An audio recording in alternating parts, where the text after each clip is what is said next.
Hey everybody, before we get into this recap, if you're looking for a recap of Season 1 of Outer Banks, there should be a little tab up at the top. Just click that. Now, after Sarah and John B. were lost at sea, the entire Outer Banks started mourning. The Pogues are obviously mourning the loss of their friend, John B., but the community's also mourning the loss of the sheriff. And at her funeral, in attendance, is Ward Cameron. So is the FBI and Shoop, who is acting as the interim sheriff, but they're all kind of looking at Ward a little cross-eyed. They eventually do bring Ward in for questioning, and he just says, I don't care what the kid said. He killed Peterkin. When Shoop asks, okay, but where did the plane go? Ward's lawyer shuts that down pretty quickly.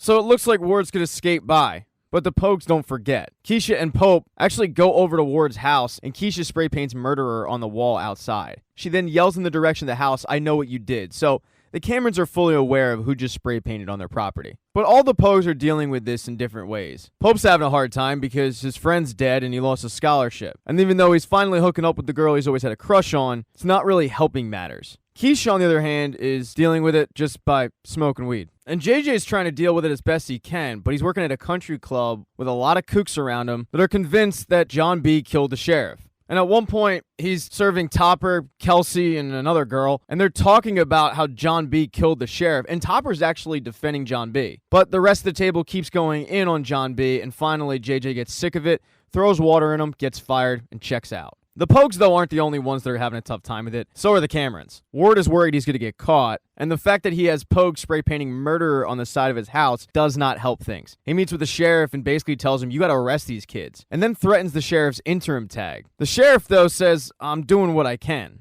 Doesn't seem like he's real keen to help Ward out. The other person who's really stressed out in this situation is Rafe, because, he's the one who actually killed the sheriff. And when Ward walks back from talking to Shoop, Rafe says, do you think he's going to close the case? Do you think he's going to arrest those Pogues for what they did? And Ward yells at him, I don't know, Rafe. I don't know. And Rafe says, well, I have an idea. Here's what I think we should do. I think we should kill them. And then he walks off, tweaking hard. But two people who aren't that stressed are John B. and Sarah. They're on their way to Nassau without a care in the world, and they're actually talking about getting married. You gotta just love young love. Unbeknownst to them, though, they do have an issue. A fax came into the ship with a wanted poster for John B., saying that if anyone had any information, they would cash in $50K. And when the one deckhand brings the captain, whose name's Terrence, the wanted poster, captain's like, great, it's $50K in our pocket. We'll turn them in when we get to Nassau. And when they get closer to Nassau, Captain Terrence tells Sarah and John B. to head above deck, locking them into a room, but doing so under the guise that they won't be caught by customs. In reality, he's just trapping them in and hoping to cash in on that $50K. The one deckhand, though, kind of feels guilty. And he tells Terrence as much, but Terrence says, well, $50,000 is going to make you feel better. As the ship gets closer and closer to Nassau, Sarah points out their family house on the beach, which is huge, as you can imagine. And John B. is already devising a plan to get the gold back. But Sarah reminds him, we're fugitives in a foreign country. We got to be careful. The ship then arrives shortly after, but John B. and Sarah get wind of the fact that Terrence is bringing on the cops to arrest them. So John B. busts a window, and Sarah and him hop out and take off. And Terrence and his two deckhands try to catch up, but John B. and Sarah do end up getting away. They end up actually hiding out in this 5-star resort that Sarah and her family used to go to before they built the house. Sarah tells John B., just play it off like we belong here. Problem is, they don't look like it because they look dirty as hell. But you fake it till you make it.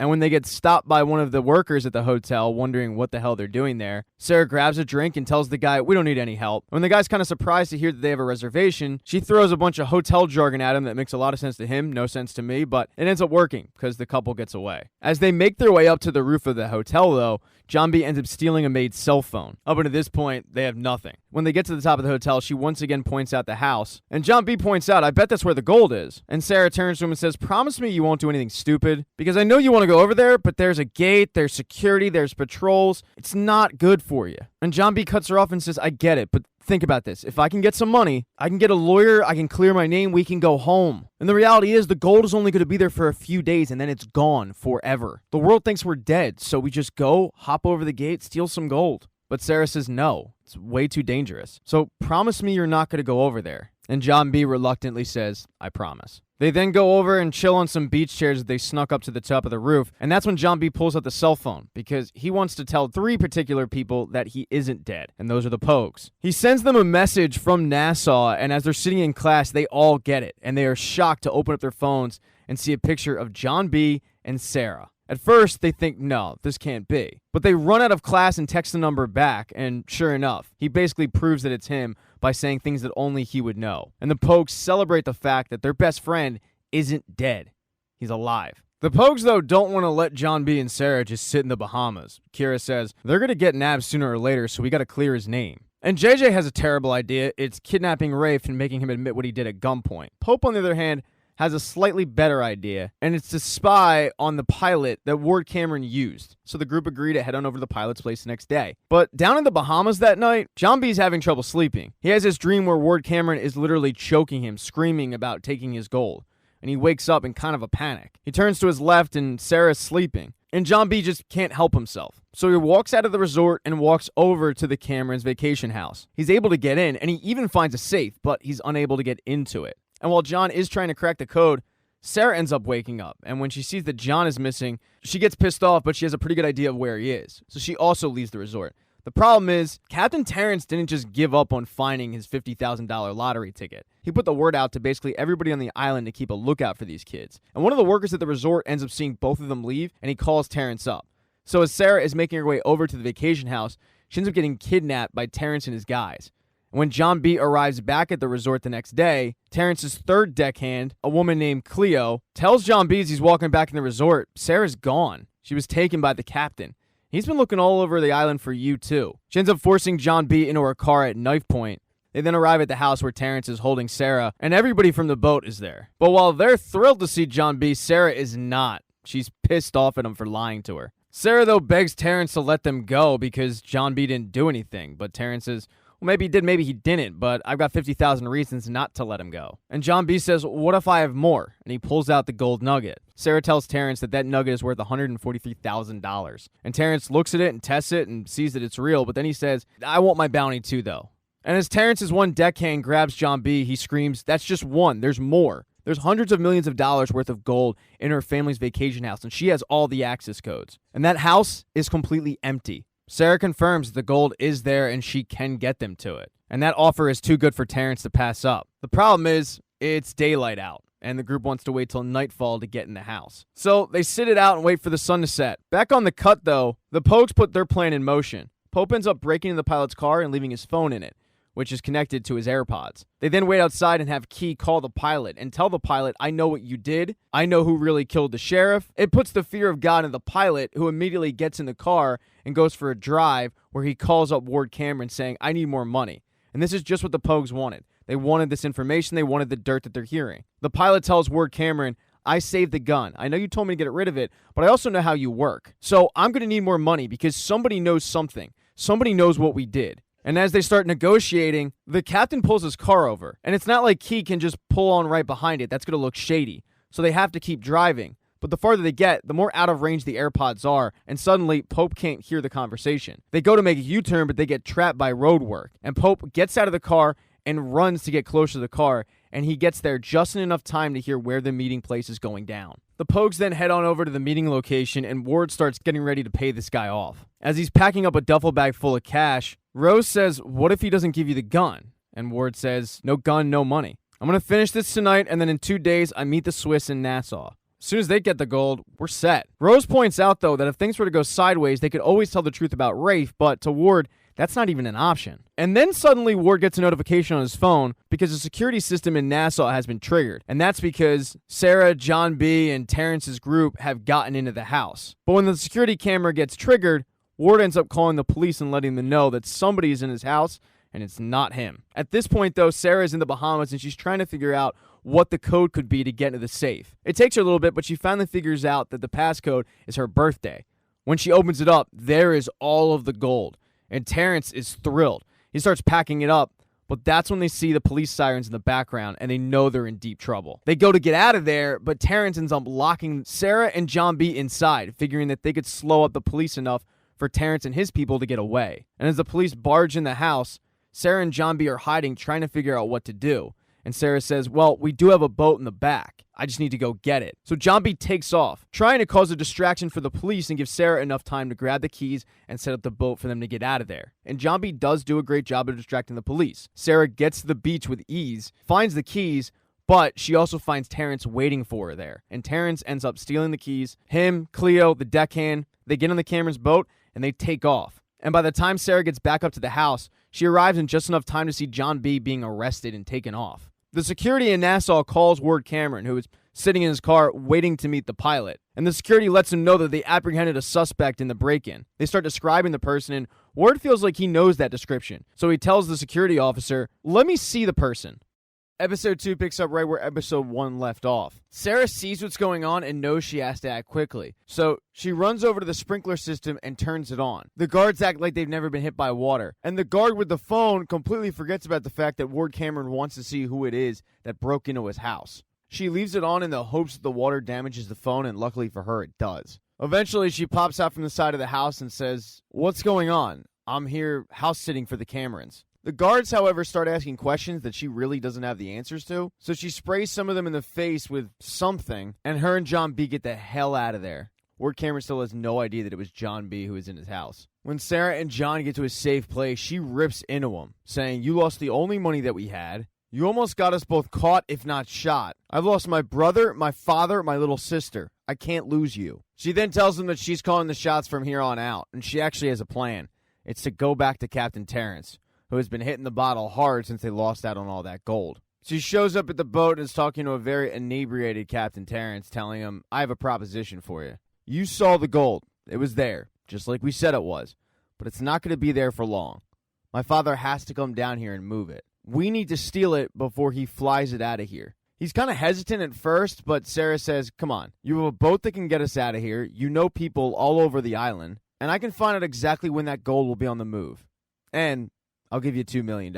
Terrence and Cleo start haggling with Sarah, and eventually they agree on the price of $10 million per person. So Terrence, Cleo, and their security officer, Stubby, are going to help John B. and Sarah steal the gold back. The next day, Sarah knows she needs to get information on when her dad is heading down to Nassau. There's only one person she can trust at home, and that's Wheezy. She calls her up from the Bahamas, and at first Wheezy thinks that it's somebody playing a joke. But just like John B. had to do with the Pogues, Sarah ends up telling Wheezy something that only she would know, and Wheezy is ecstatic to find out that her sister is actually alive. She tells Wheezy, "I need you to keep this on the down low. I have a really big favor to ask. Have you heard Dad talk about what Gavin flew to Paradise Island?" And Wheezy tells her, "I heard him talking to Rose the other day. He said he has to fly out to Nassau to meet with some bankers." It sounds pretty urgent, and he did say something about vault services and transport. Sarah asks Wheezy to find out exactly when that meeting is taking place, and Wheezy says, "Yeah, of course." So Wheezy goes into her dad's office, opens up the computer, and finds his calendar, taking a picture of it and texting it to Sarah. But Wheezy gets caught by Rose. Rose overheard the conversation, at least on Wheezy's end, and she got suspicious. She got even more suspicious when she saw that Wheezy was sneaking around her dad's computer. But when Wheezy's caught, she chalks it up to, "I'm sorry, I'm mourning the loss of my dead sister," and walks out of the room. Now that Sarah knows when this meeting is going down, she knows exactly what her father's going to do. She starts going over exactly what Ward is going to do. He's going to transport the gold to a private air freight company located on a private runway strip. They need to intercept the gold before it gets on the plane. Luckily for them, there's only 2 roads that'll take them there. So if they cause a diversion on the one road, Ward and his crew aren't going to have a choice but to take the one that Terrence, Sarah, and his crew want them to take. So they're going to set a trap for Ward and his group where right before they get to the airfield, they come out, ambush them, and take the gold. As Terrence shows John B. exactly where they're going to pop out, Sarah and Cleo start walking around because they need to wrangle up a distraction. Cleo starts giving Sarah her backstory about how her father left, her grandmother died, she was kicked out on the street, and then one night she was sleeping on a dinghy when the mooring broke, and then she heard a voice yelling at her, "Hey, you know how to tie a bowline?" That person was Captain Terrence.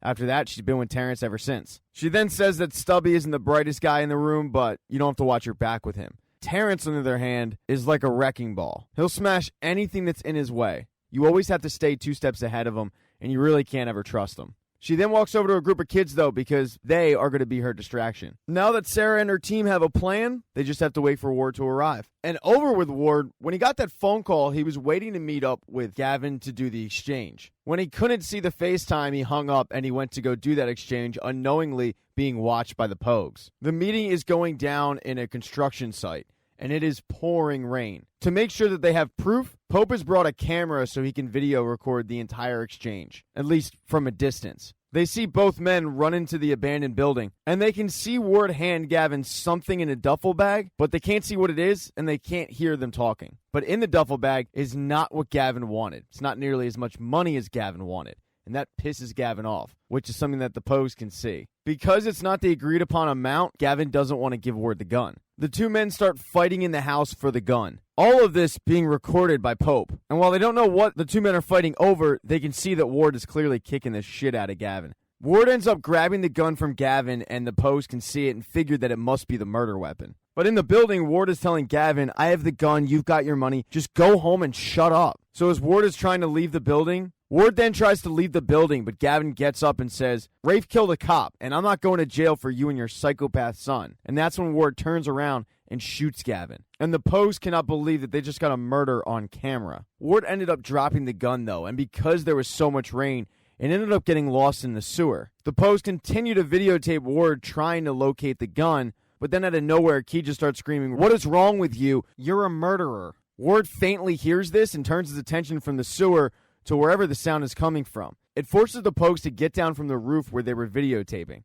But as they're getting down there, they're trying to do it as quickly as possible. Key ends up stepping on JJ's hand. JJ ends up kicking Pope in the face. Pope ends up dropping the camera, and basically everything that they just videotaped is destroyed. They're pissed off that they just lost the videotape, and all of them are trying to process what they just witnessed. Pope says, it's got to be the gun. It's got to be the one that Rafe used. Gavin must have kept it. But as Pope and JJ are trying to figure out what just happened, Key ends up calling the police because, they did just watch a man get murdered. So they give the cops the details, and they wait for them to arrive. Officer Shoops shows up 45 minutes later, but there is no body. It seems like Ward Cameron cleaned it all up. And the problem is, Shoops having trouble believing the Pogues' story. And they do have proof, but the tape is ruined. Shoop tells him, I don't know exactly what you want me to do with this. I mean, you dragged me out in the middle of the night for nothing.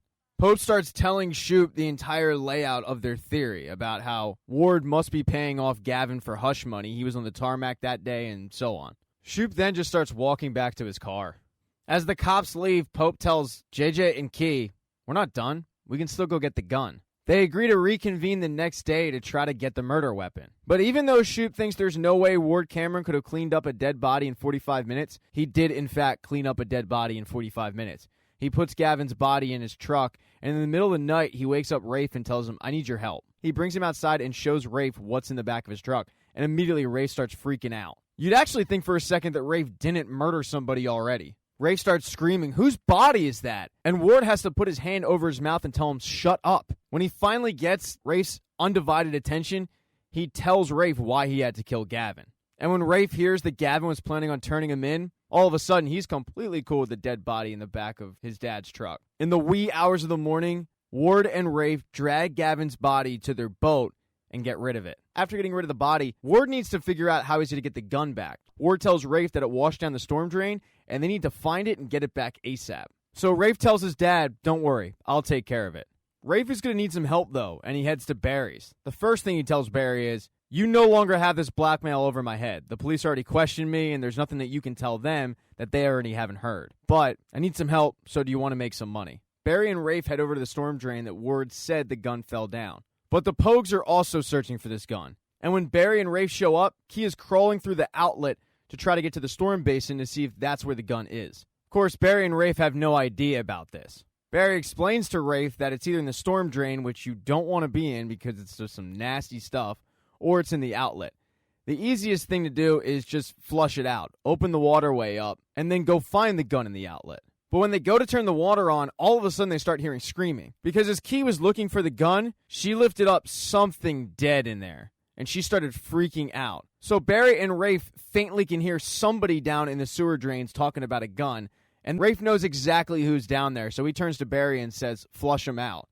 And Barry says, hold on a second. If I do that, it's going to kill him. And I'll tell you right now, you don't want any more dead bodies on your record. Rafe, though, is hell-bent on turning the water on, and even though Barry tries to tell him, you don't realize what you're doing, Rafe says, then move over, I'll do it myself, and he turns the water on. All of a sudden, Key turns from worried about something dead that she pulled up to getting drowned out of a sewer. When the water gets turned on, Key doesn't have enough time to make her way back to JJ and Pope. JJ and Pope realize that Key is going to have to go out a manhole cover. Problem is, she's trapped. She can't push it herself. JJ and Pope run up to the street and start grabbing on it, and they're able to get it off just in the nick of time and save Key. And even though Key almost died, it wasn't like she almost died for nothing, because in her back pocket is the gun. That night, they run the gun over to Shoop, hoping that he can run some ballistics tests on it and prove that it wasn't John B. who killed the sheriff. When they give the gun to Shoop, though, he's still having a hard time believing their story. Even though a gun is sitting there in front of him, he's pretty skeptical that that is the gun that they're talking about. The gun that killed Peterkin that Rafe was holding, and the one that apparently killed Gavin, because Gavin's body is still missing.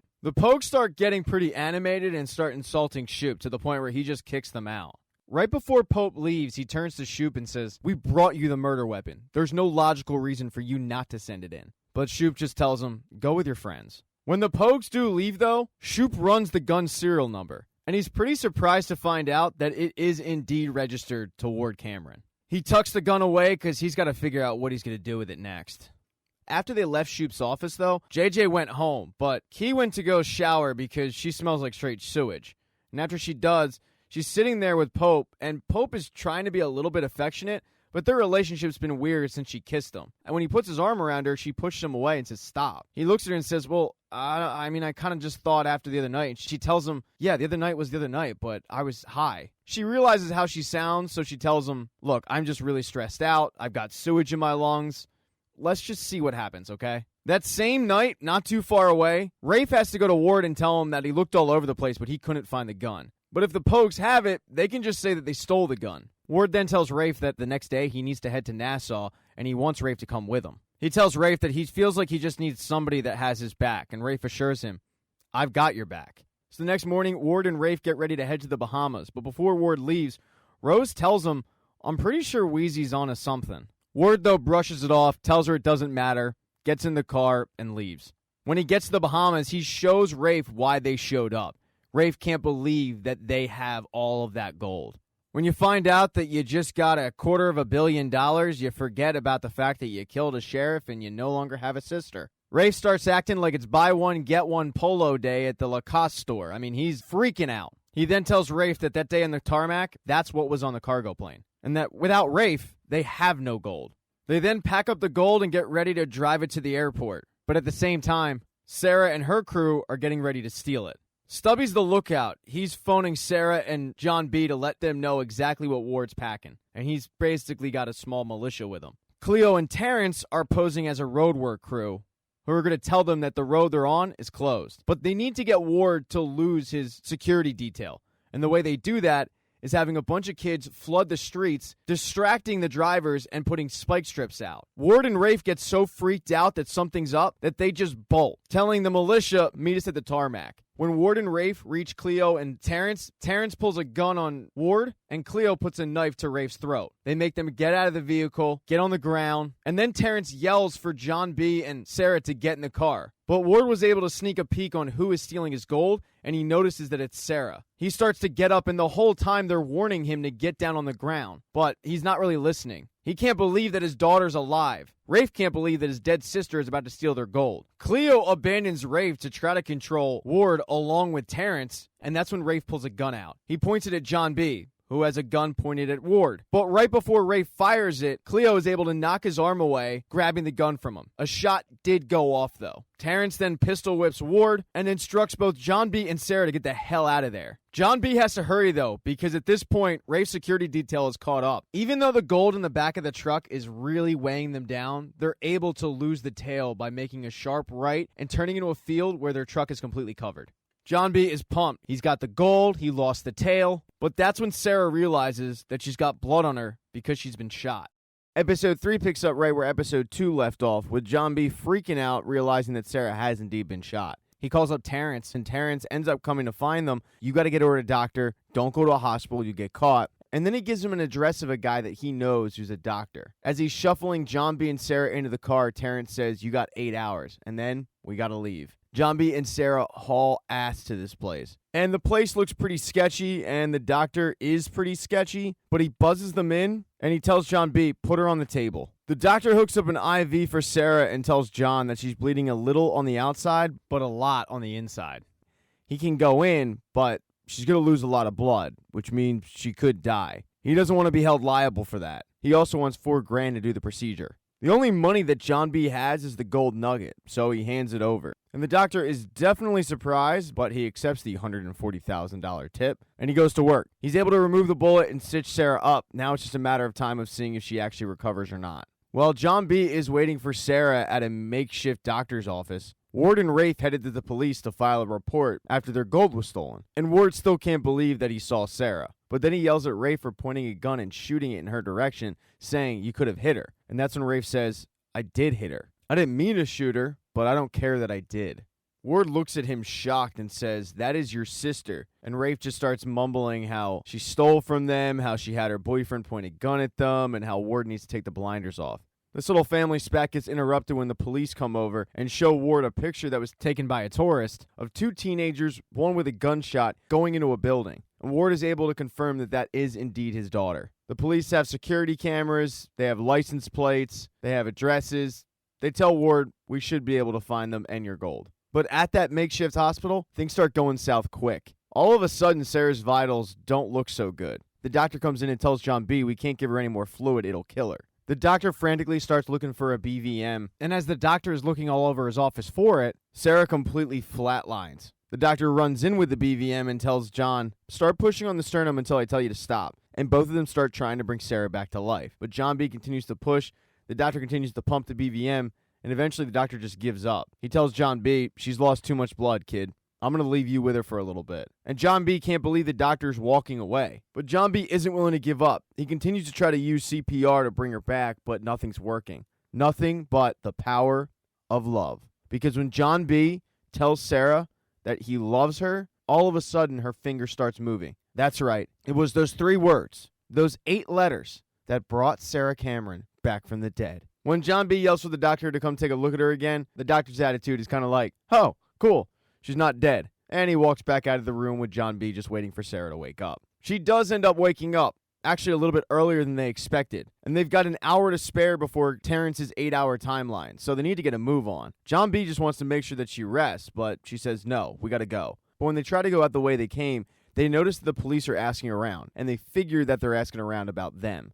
Since they did just give this doctor $140,000 more than he asked for, he decides to hook them up with an escape vehicle, telling them, "Take it down to the wharf, leave the keys under the mat, I'll come pick it up later." So Sarah and John B. head down to meet Terrence and his crew, but when they get to the wharf, they see that there's a ton of police. They casually drive up and ask, "What's going on?" And the police officer tells them, "There was a robbery, keep moving." And that's when they notice that there wasn't just a robbery, the police are loading the gold back from Terrence's boat into a police vehicle. So the gold is gone. As Sarah and John B. are sitting there wondering what they're going to do, one of the police officers recognizes them from the picture that was taken by that tourist. He yells for John B. and Sarah to get out of the car, but they realize that they've been ID'd, and they speed off. It causes a high-speed chase through Nassau, one that has John B. turn into a very small alley where he's dodging pedestrians left and right. And after one particular close call, he turns around to see if the person he almost hit was okay, and that's when he actually hits somebody. He gets up to see if that person actually is okay, and he's shocked to find that it's Cleo. She tells him she'll be alright, but he loads her in the vehicle, and the trio head off. Cleo tells them that the police showed up and there was a shootout. She dove over the side of the boat, and she has no idea what happened to Terrence or Stubby. But with no gold and no money, Sarah and John B. need to figure out what they're going to do. Luckily for them, they do have Cleo, and the trio lay low for a couple hours until it's nightfall, and they head back to the marina. Cleo tells them, "I have a boat for you." And Sarah, it's going to look really familiar. And it's the Cameron boat that Terrence stole from her family house. Now it's just a matter of where they're going to go. And John B. starts talking about going to some deserted island and living on that. But Sarah goes, "No, stop. We can't do that. We need to go home." Ward said he would tell the truth if we came back. I can confront him about that. John B. starts talking about how Ward is completely untrustworthy. And Sarah says, "Yeah, but I'm your alibi. So trust me." John B. remembers that he is supposed to follow Sarah's lead. So guess they're heading back to OBX. They think that Cleo's coming with them, but she's not. She actually tells him, "There's so much heat on you, I'll do better by myself." She then goes off to get the keys, and that's when John B. and Sarah are caught by a lone police officer. Cleo comes back, though, smacks the police officer with an oar, throws the keys to John B., and John B. is able to get away. Cleo is able to hop in the water and lose the cop as well. Sarah and John B. have quite a trip ahead of them. I mean, this isn't exactly like going to your local Walmart. And on the ride, Sarah decides, "You know what? We should get married. I guess she feels indebted to John B. because he did bring her back from the dead, and he does have 10-pack abs. So John B. rips a piece of his dad's bandana, wraps it around Sarah's neck. That's going to be the wedding ring, and Sarah pronounces them husband and wife. It's an adorable ceremony.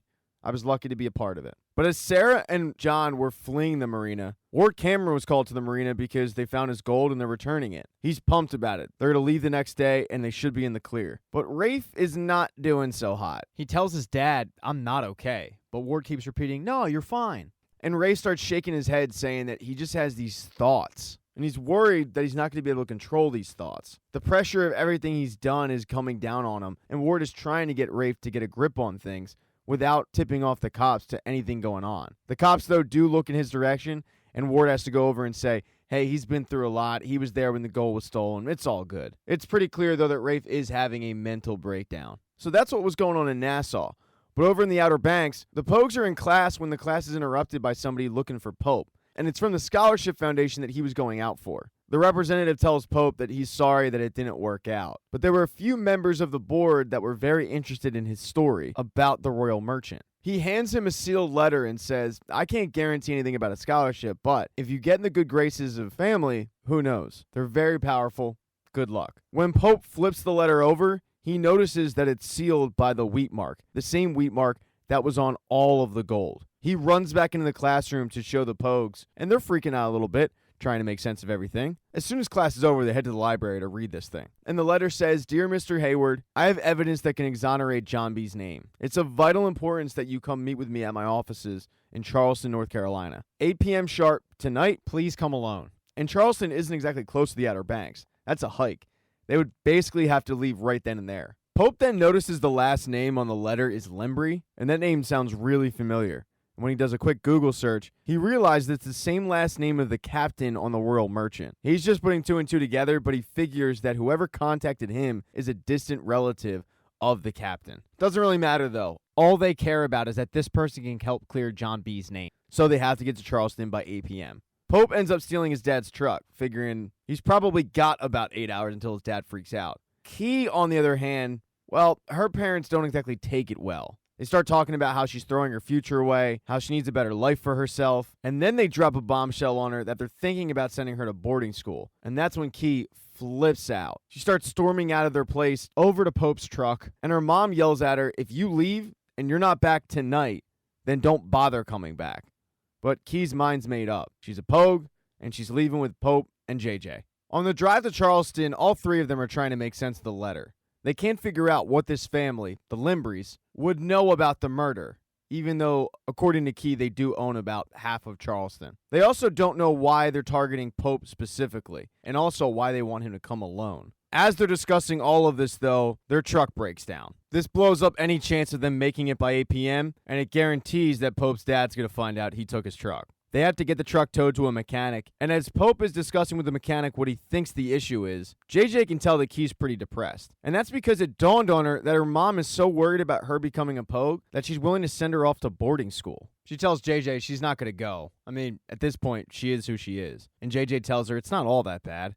I mean, look at that guy over there, and points to Pope. JJ tells Key that Pope would do anything for them, because JJ is trying to be a good wingman. They end up paying for the truck repairs, or I should say, Key ends up paying for the truck repairs, or I should say, Key's parents end up paying for the truck repairs. Either way, they get the truck out, and they're forced to sleep in the bed of the truck that night. Even though they're a day late, the next day, they start crossing a bridge over to Charleston. And as they're doing so, JJ says, "I wonder where Sarah and John B. are." Only if they looked outside of their window, because Sarah and John B. have run out of gas.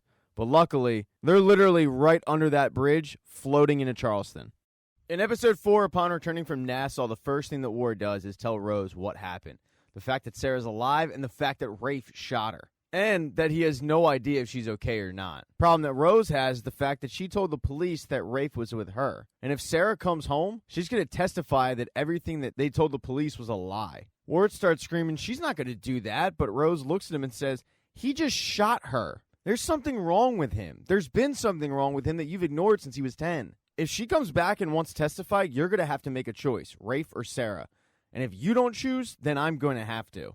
Sarah, meanwhile, has safely arrived in Charleston. Their first mission is to get gas for the boat. Another group that's arrived in Charleston is the Pogues. They drive up to the house, but when they get there, sort of scruffy guy in his 30s answers the door, tells him he should have been there a day ago and that he was supposed to come alone. So Pope sends JJ and Key back to the car, and he heads into the house by himself. As Pope is waiting for this mystery woman to show up, he starts looking around the house and notices there's a lot of religious artwork. But a few seconds later, a woman arrives, and her name is Carla Limry. She tells Pope that she knows everything. She knows that they found the gold.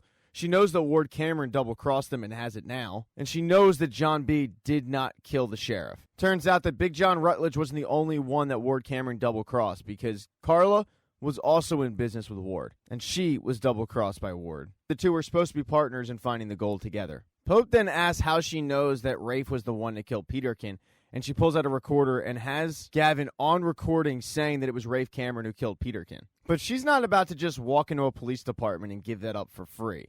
There's something she wants.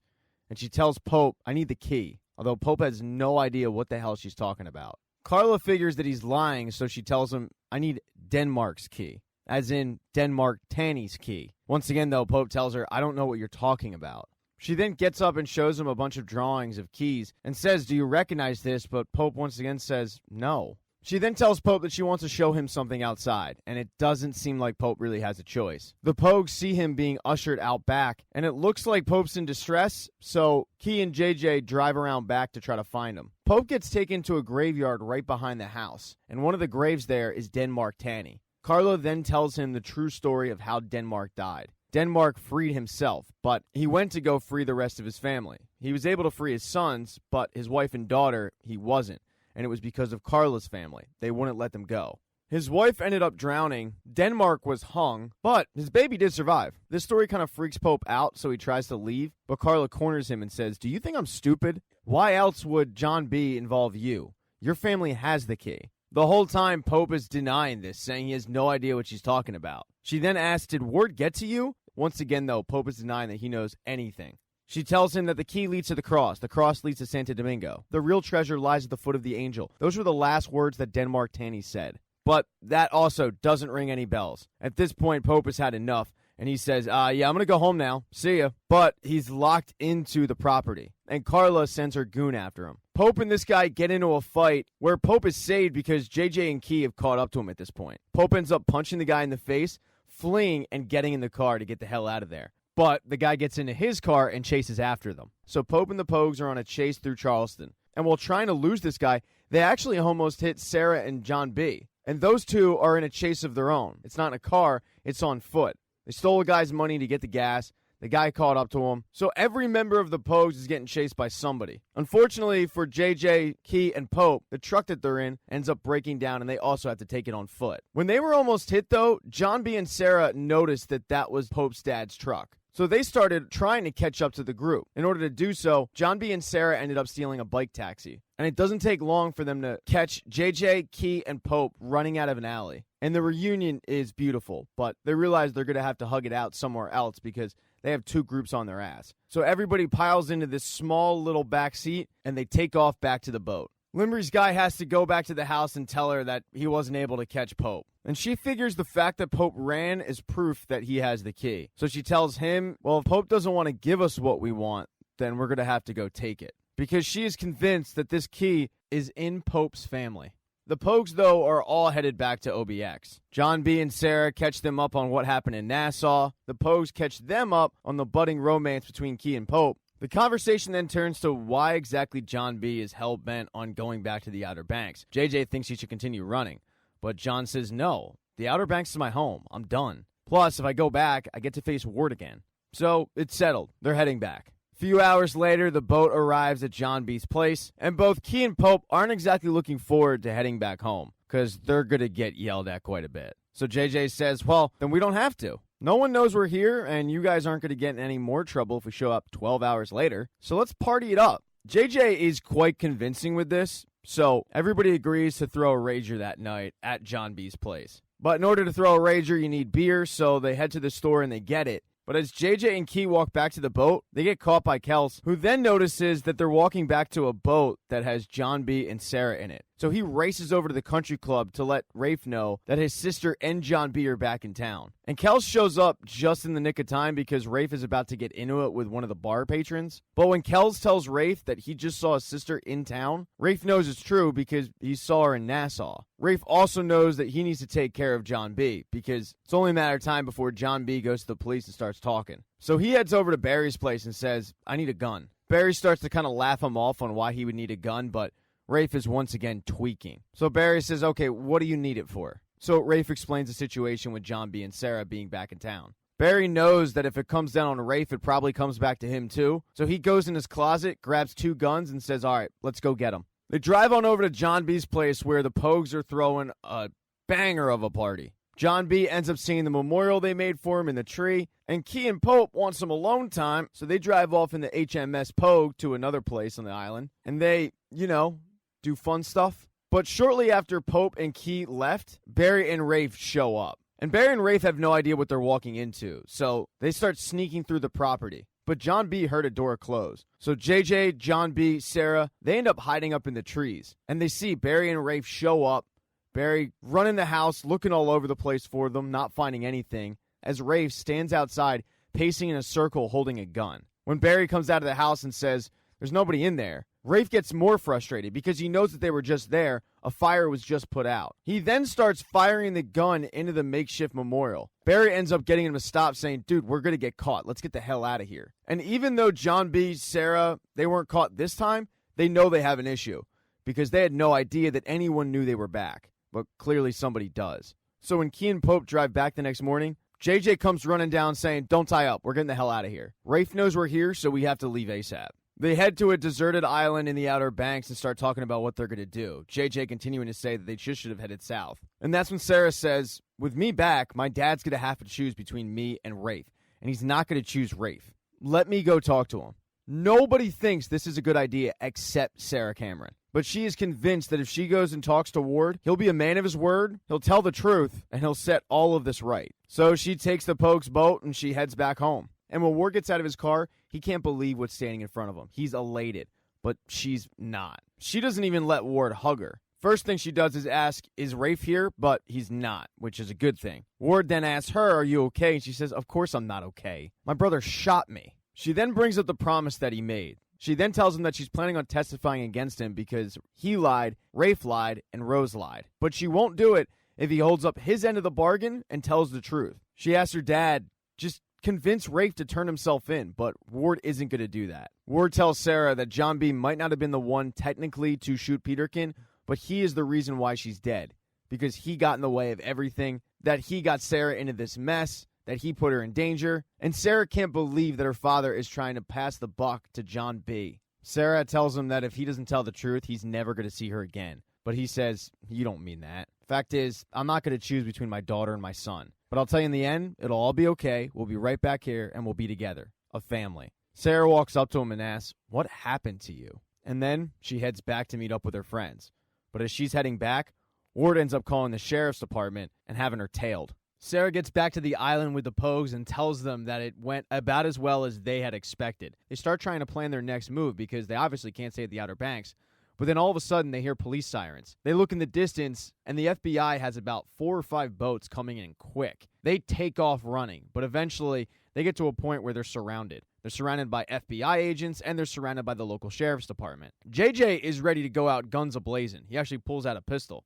But John B realizes that if he starts shooting, he's going to end up dying. So John B is able to convince him to put the gun down and surrenders himself. But as John B gets arrested, one of the police officers starts beating the crap out of him. Even as Shoop tells him to stop, he continues on anyway. And the Pogues just have to sit there and watch it go down. I mean, this guy goes so far as to pick up John B, tell him this is for Peterkin, and to knock him out. In episode 5, John B is arraigned, and it is a massive deal in the Outer Banks. Pretty much everybody in the area shows up for it. And he's charged with murder, and if he's convicted, he could face the death penalty. Emotions are running high as they exit the courtroom, and Key overhears one of Ward's friends saying, "I'm so sorry for what you and your family have gone through. Thank God the system works." And when Key hears that, she starts screaming at them, "Yeah, of course the system works because it helps people like you." And then she turns her vitriol towards Ward, saying, "You should be locked up because you're a murderer. This causes quite a big commotion, and Shoop has to get involved. And of course, the Pogues think that he's in their pocket. They have some choice words for Shoop, but they eventually leave. And Key reminds Ward, there's a reason why your daughter's sitting with us. After the proceeding, the Pogues head back to John B.'s abandoned house, and they start trying to game plan what they're going to do. Sarah swears that she just needs to get in touch with Wheezy, because Wheezy's the only other person that knows that Rafe wasn't home that night. So Sarah heads off to try to track down her sister. JJ wants to straight up break him out of jail, which Pope and Key think is a terrible idea, because it is. But he storms off to formulate his own plan, saying, well, at least I'm doing something. Key's idea is to hit up her parents and see if she can get money for a lawyer. John B. only has a public defender, and that's not going to be great for his defense. Shout out to all my public defenders out there. While she goes off to try to get money for a lawyer, Pope's going to try to find out any information he can get on this Key. Over with the Camerons, they know they have an issue. They know that John B. and Sarah are going to testify, and they're going to testify against them. With Gavin still missing, it's not a good look. They need to do something. So the idea that they come up with is to throw a duffel bag full of money at Officer Plum to get someone on the inside to kill John B. and make it look like it's a suicide. Word starts telling her that this will help his family because Sarah will think that she was abandoned by John B. and come back for them. He also reminds her that John B. is the guy who shot Peterkin, so in the long run, good thing. She seems to be a little hesitant at first, but she takes the money and does say, I have a guy on the inside who can do this. Plum heads back into the jail and lets that person know that she's got a job for him, and it can come with a reduced sentence. Now, Sarah has been blowing up Wheezy's phone all day, but Wheezy isn't answering. And it's not like she's trying to ignore her sister. The phone's just sitting on the table. After Ward gets back from trying to pay off Plum, he has a conversation with Rafe. And Rafe wants to know who Ward is going to pick in the end, because eventually he figures that Ward is going to have to pick between either him or Sarah. But Ward says the same thing to Rafe that he said to Sarah. I'm not going to choose between my kids. Ward starts to get up from the table, and Rafe stops him and says, Dad, come on, man. I saved your life. I just need to know what you would do. Ward once again has to tell Rafe, dude, stop it, and starts to walk away.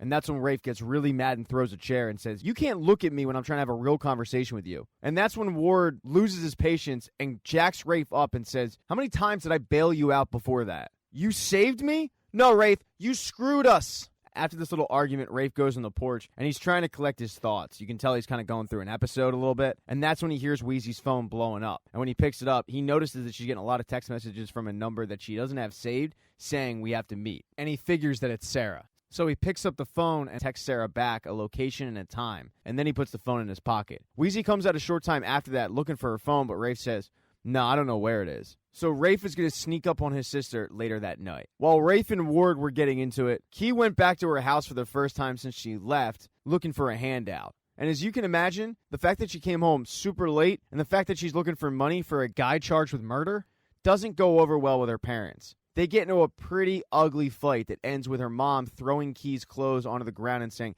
if you want to be a Pogue so bad, go live like one. And Key has to leave her house. Pope's house coming went slightly better than that. His dad wasn't happy that he left his truck in Charleston, but he was at least slightly understanding about it in a weird way. Pope then brings up a key and shows his dad the picture that he got from Charleston, and his dad surprisingly recognizes it. He says it looks like an old key that his grandmother used to wear around her neck. He also says that the picture looks an awful lot like an old drawing she used to do when her mind started to go. Now, Pope's dad has no idea where the key is, but says that Pope can start looking in her old apartment, which is above a pharmacy. Pope can't go looking, though, until later that night when the pharmacy's closed. He's going to have to break in. And then there's JJ. JJ ends up going to visit John B. in prison, giving the guards, including Plum, a pretty hard time as he does so. And the plan that JJ has constructed is for John B. to fake appendicitis. He wants him to rub soap all over his face and then stumble out and collapse. He even gives him instructions on what to do when the nurse touches his stomach. Not to react when she touches it, but to wail in agony when she releases her hand. He tells John B. that one of his cousins is a paramedic. He can pick up John B. and then he can drop him off. Now, this plan is horrible, but John B.'s listening. JJ then gives John B. a time on when to fake the appendicitis. As Plum escorts JJ out, she walks him right by the window where he sees his dad playing basketball. And JJ tries to get his attention, but his dad doesn't see him, and Plum ushers him out pretty quickly. Plum totally did this intentionally just to be a dick. As JJ exits, Plum tells him, you'll be back here one day. It's in your blood. JJ then goes into part 2 of his plan. He's going to need his cousin's help. But when he heads over, his cousin thinks it's about as stupid an idea as everybody else does and refuses to help him. He feels bad that JJ's friend is locked up, but he doesn't see it ending well. JJ, though, is not deterred. I mean, the ambulance is literally parked right outside. So as he leaves, JJ swipes the keys and steals the ambulance. Or I should say borrows the ambulance. Now all the Pogues have their separate plans. And that night, they go into effect. Pope ends up going over to the pharmacy, breaking in, and heading to the apartment above. And it looks like it hasn't been used in years, which is a good thing for Pope. He starts fishing around, and at first he doesn't find anything. But then he notices that the drawing of the key also has this weird, intricate design behind it. And the design matches up perfectly with the ceiling tiles. So Pope doesn't think this is a coincidence. He starts rummaging around the ceiling, and after a few of the tiles fall off, he notices that there's a small hole in the ceiling, and when he feels around, he finds a small bag with a key in it. He races back to John B's place where he's pretty surprised to see that Key's there, and she explains that she got kicked out of her place, so she's going to have to stay there for a few days. Pope tells her, though, if you need someplace to stay, you can always stay with me. But she kind of brushes that comment off. She then asks him, how did things go with you? And he explains that his dad wasn't happy, but he located the key. They both start freaking out because they know that this is exactly what they need to get the evidence that could exonerate John B. He then shows her that there's small writing on the key. And when you shine a light on it and pop up some dust, you can see that it reads, the path to the tomb begins in the island room. Pope figures this has something to do with that weird saying that Carla told him about Dan Martani's last words. As they're discovering this hidden message on the key, JJ is in full breakout mode. He's dressed up like a paramedic, and he gets the phone call that he's been waiting for. But when he goes to the prison and they wheel out the prisoner, it's not John B. It's somebody else. And JJ's very confused. He's also incredibly sketchy. He's trying to stall, hoping that the cops get a call for somebody with an appendicitis at the prison, but it never comes. He's forced to take this random person to the hospital, and he's not qualified to do it. On top of that, the guards ask him, well, if you're driving, who's going to be with the patient? And JJ thinks quickly and says, well, I figured one of you guys would come. You guys can drive. I can sit in the back with the patient. And they go back and forth about this, and JJ guilt trips the one guard into driving the ambulance for him. The problem now is, JJ is stuck in an ambulance with a cop driving in front and no real plan on how to get out of this mess. JJ ends up texting Key and Pope for some help. He gives them an intersection to meet him at, and they end up driving the car, stopping it, forcing the ambulance to stop as JJ gets out and runs for it. They end up meeting back up with JJ, and when they pick him up, they both don't even want to know what mess he got himself into. JJ tells them, doesn't matter, I'm just going to end up in jail anyway. They all have had a really long day, so they head back to get some sleep. And the reason why John B. didn't fake the appendicitis, it wasn't out of lack of trying. I mean, he started to put the soap on his face, but that's when Plum's guys showed up and started to choke him out. John B. was able to use his leverage and start fighting back. He started screaming for help, and it forced the guy to eventually have to flee. But he did warn John B., I'll be back. Shortly after that, Shoop walks into John B.'s cell, and he starts to try to calm John B. down as John B. just says, I didn't do this. I was attacked, Shoop. Somebody just tried to kill me. And finally, there's Sarah. Sarah thinks she's meeting with Wheezy, so you can imagine her surprise when her psychopath brother shows up instead. Rafe starts going over his story with her because he wants to get the story straight, but she cuts him off and says, the story is you killed Peterkin. He looks at her and says, who are you trying to protect here? And she just starts saying over and over again, I'm just trying to do the right thing. And Rafe tells her, you trying to do the right thing got you shot. Sarah yells at him, John B. might get the death penalty because of you. And that's when Rafe starts this woe is me crap about how Sarah's always been against him. He then gets really hostile and says how he's a proactive person and they have a problem that he has to solve tonight. Sarah ends up taking off, but Rafe catches her and starts to try to drown her. Sarah would have been killed if it wasn't for Topper. Topper comes out of nowhere, grabs Rafe off of her, and starts wailing on him, saying, if you ever touch her again, I'm going to kill you. And then he puts Sarah in his boat, and they head off. Hours later, Sarah is still freaked out about what she just experienced. Topper tells her, I'm going to take you to a safe place. And Sarah thanks him for saving her life. Now, this whole time, the Pogues have thought that Shoop is against them. In fact, he's not. That gun is no longer sitting in his desk. He gave it to the FBI to check out for ballistics. And he gets a call from the agent to meet him, and it turns out that the gun is exactly as the kid said. It matches up, and it's got Rafe's fingerprints on it. Now, there's only one thing left to do. Arrest Ward and Rafe Cameron. As the Camerons are sleeping, Ward hears something outside, and he notices a mysterious vehicle leaving his premises. And that's when he notices a bunch of FBI agents storming his place. At this point, Ward knows the jig is up. In episode 6, the cops flood into the Cameron household with warrants looking to search the premises.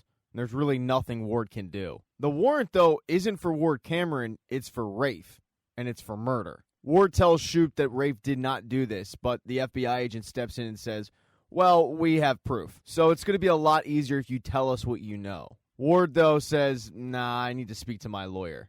Shoup pulls the FBI agent aside and tells him that he thinks they should get a warrant for Ward Cameron because he's a flight risk. He knows something, but the FBI agent says, no, don't, because if there's one thing I do know, it's that he's going to get in contact with his son, and we'll just tail him. And Ward does, in fact, text Rafe telling him that there's cops in the house and to lay low. And Rafe, who had slept at Barry's house the previous night, is freaking out a little bit.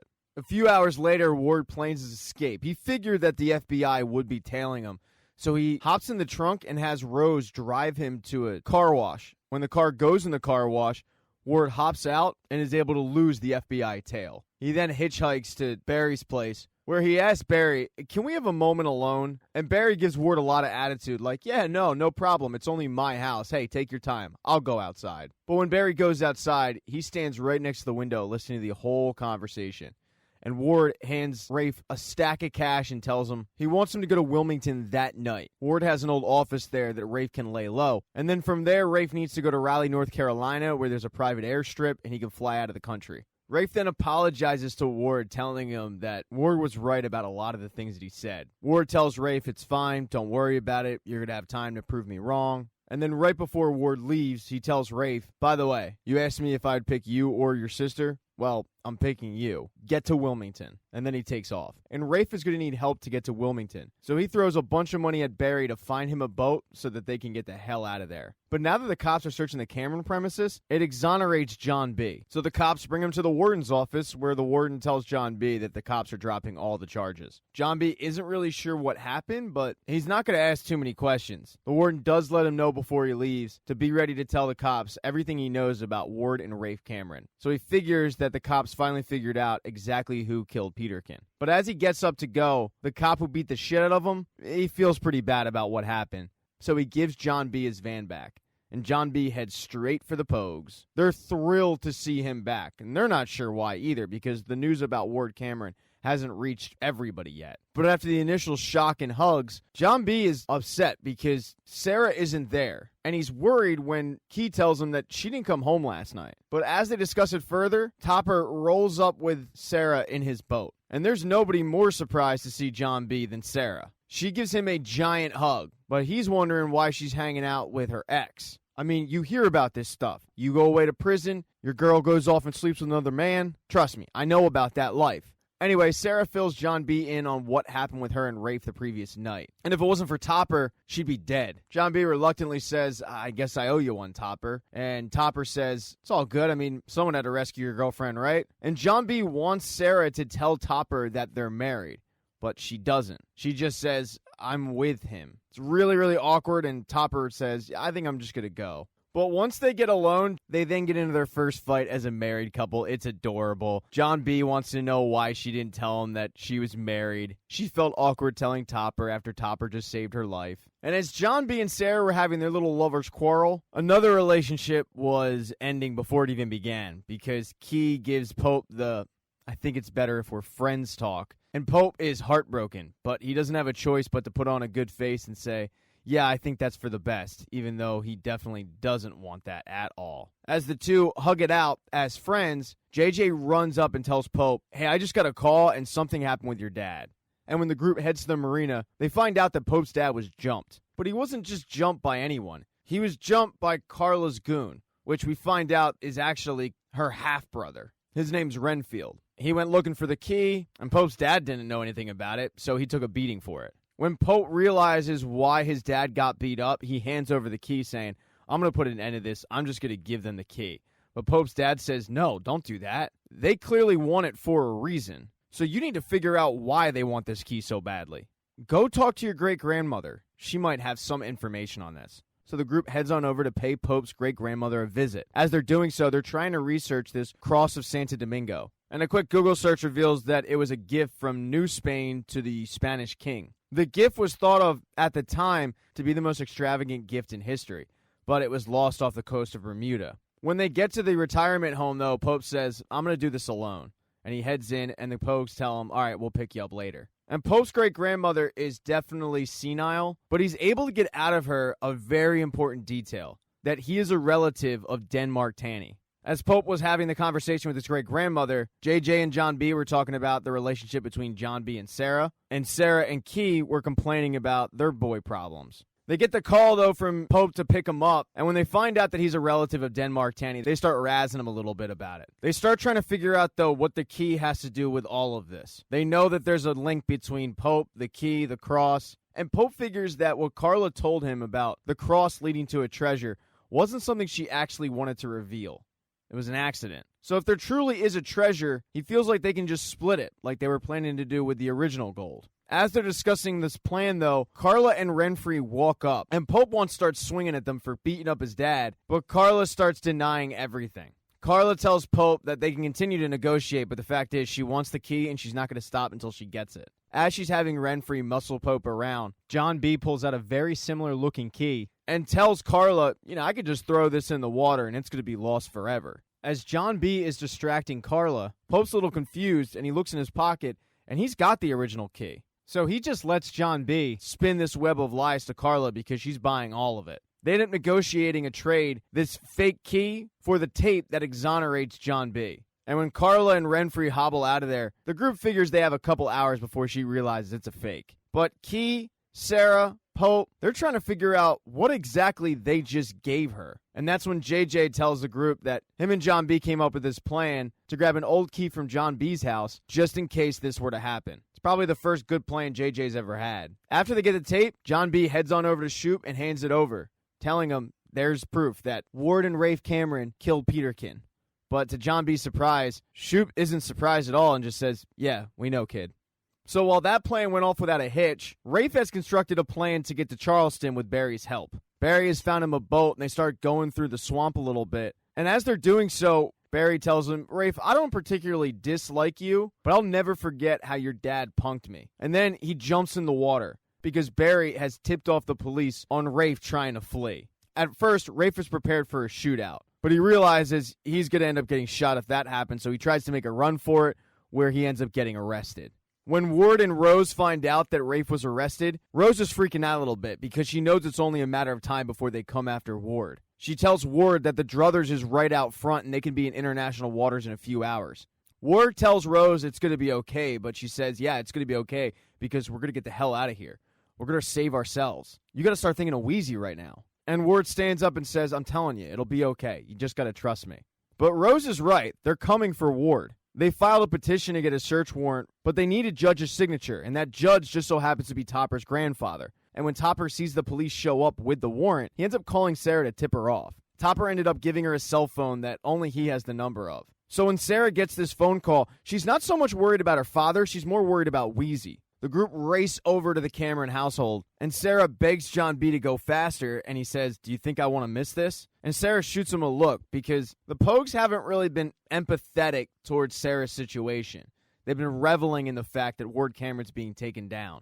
Everybody except Key. Key's been a pretty good friend to Sarah. When the Pogues get to the Cameron household, Sarah does end up finding Wheezy, and Wheezy's very confused, and Sarah sends her inside saying, "Don't come out." But the cops, upon arrival, were told by Rose that Ward is on the Druthers. And when they get to the dock, sure enough, he's on it, and it looks like it's about to set sail. Ward tells Shoop that they're definitely going to make him sheriff after this, because he caught him fair and square. And Shoop is trying to get Ward to come in, give himself up, but Ward doesn't really seem very interested in that. Sarah ends up coming on the dock with her friends, and Ward is infuriated that the police let her there. But they figure that maybe Sarah can convince him to come in. She isn't able to, though. As police boats converge on the Druthers, Ward ends up pulling up anchor and running into the hall as Sarah is begging him not to leave. But he doesn't leave. He blows up the ship. When the ship blows up, Sarah is inconsolable. And when she looks at John B.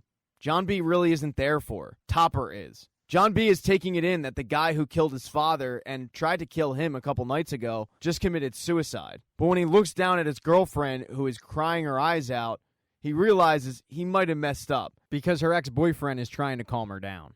In episode 7, Ward Cameron left goodbye a video confession. He admits to everything, including killing Peterkin, which gets Rafe freed from jail. The family, though, is still having a hard time processing the fact that Ward Cameron is no longer. Sarah goes to leave to find John B. and the rest of the Pogues, but she's stopped by Rafe. And she loses her shit on Rafe, probably because he tried to kill... Yep, no, that's it. He tried to kill her. That's the reason why. He starts to apologize to her for trying to kill her, but says, I was only trying to do right by Dad. And his dying wish was that we stay together as a family. He says he can't change the past, once again apologizes, and then lets her go. When she shows up at John B's place, he's the only one there, and she's shown up there to break up with him.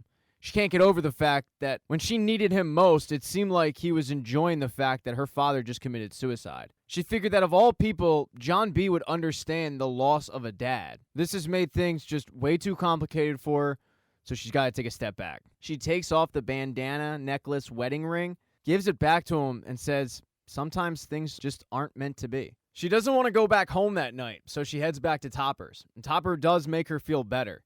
He reminds her that the next night is the big bonfire, which is a tradition. So maybe they can just have some fun instead of focusing on the negative stuff.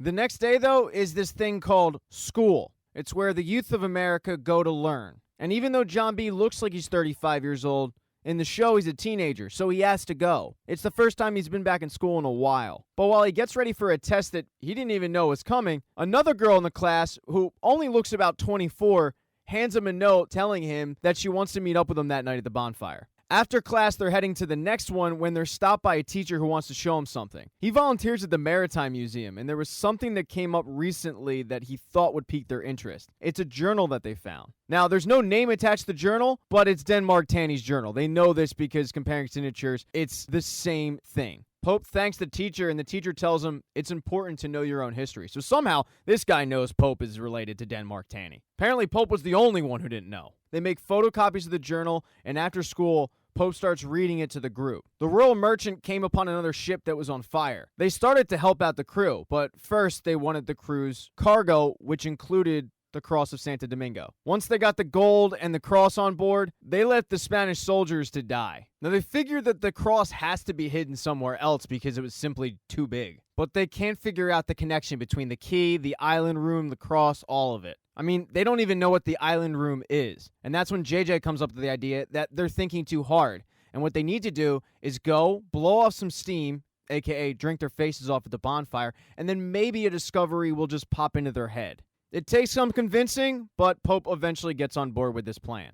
Now, while the kids are waiting for the bonfire, the Limbrys at this point have figured out that the key that they got was bogus. And Carla has instructed Renfield to get the key no matter what. She's extremely worried that they've already found the cross. And time is of the essence. Carla Limbry is really sick. So Renfield goes and asks help from a couple of buddies who are Army Rangers and who are sharpshooters with a bow. They buy in, and that night they head from Charleston to the Outer Banks to get the key. As Renfield and his buddies are heading there, though, they have to wait at John B's place because they all head to the big bonfire. And everybody's there. John B ends up finding that girl who wanted to meet up with him and starts talking to her. A short time later, Sarah and Topper show up. And when Sarah sees John B talking to another girl, she gets pretty upset. Although, it's not what it looks like. John B actually tells this girl that he's not ready to move on from Sarah. When John B goes to find Sarah, he sees her dancing with Topper. Although, that also isn't what it looks like, because when Topper goes in to kiss Sarah, she pulls back. Eventually, though, these two sides end up meeting up, and it doesn't go over well. They both are pretty accusatory on what the person's doing there, and it looks like they're going to go their separate ways until Kels asks John B, what are you going to do? You going to shoot me like you shot Peterkin? And John B just goes and punches him. This causes a pretty big brawl, with Topper grabbing John B, just like on the beach a year ago. And the girl that John B was talking to ends up pushing Sarah on the ground.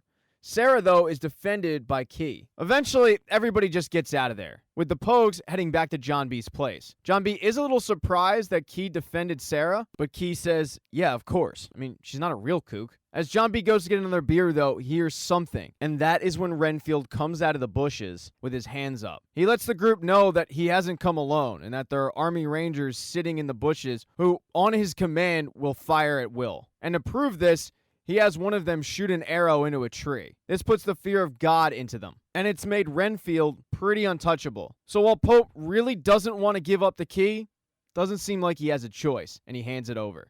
That's a pretty bad turn of events, but it might not be as bad as what's going on in the Cameron household, because Rose has no idea where the gold is. Ward left absolutely no documentation on what happened to it. What safe, what company, account numbers, nothing. Rafe, who is trying to be the man of the house, says, all right, well, don't worry. We'll find the gold. In the meantime, we still have the construction company. But she turns to him and says, no, we don't. The construction company's in debt.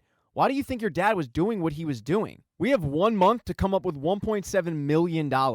And this revelation makes Rafe so angry that he punches a hole in the wall. But you can kind of see a little bit of the plaster that was there before. That night, Rafe is so stressed out that he starts banging lines of cocaine, and Rose comes in and lets him know that's not going to make you feel better. But Rafe turns it on her and says, no, I'll tell you what my problem is. I have a stepmother who lies to me. I mean, you really think that I believe that you can't find the gold? I mean, admit it. You know where the gold is and you just want to keep it for yourself. Rafe is getting those crazy eyes and he's freaking Rose out, but she's putting on a strong face. Even when Rafe pulls a knife on her, she puts on a strong face. She's only saved, though, when there's a knock at the door. And when Rafe goes to answer it, she is very relieved because Rafe is scaring the crap out of her. When Rafe answers that door, though, it's Carla Limbri, and she's looking for the island room. The next morning, Topper drops Sarah off at her house because she just needs to grab some clothes. And they agree to meet up later that night, but when she enters the house, nobody's there. She starts looking around the house for somebody, but that's when she enters the room that Rafe punched a hole in. And that room has had the plaster torn all off of it. And that's when Sarah realizes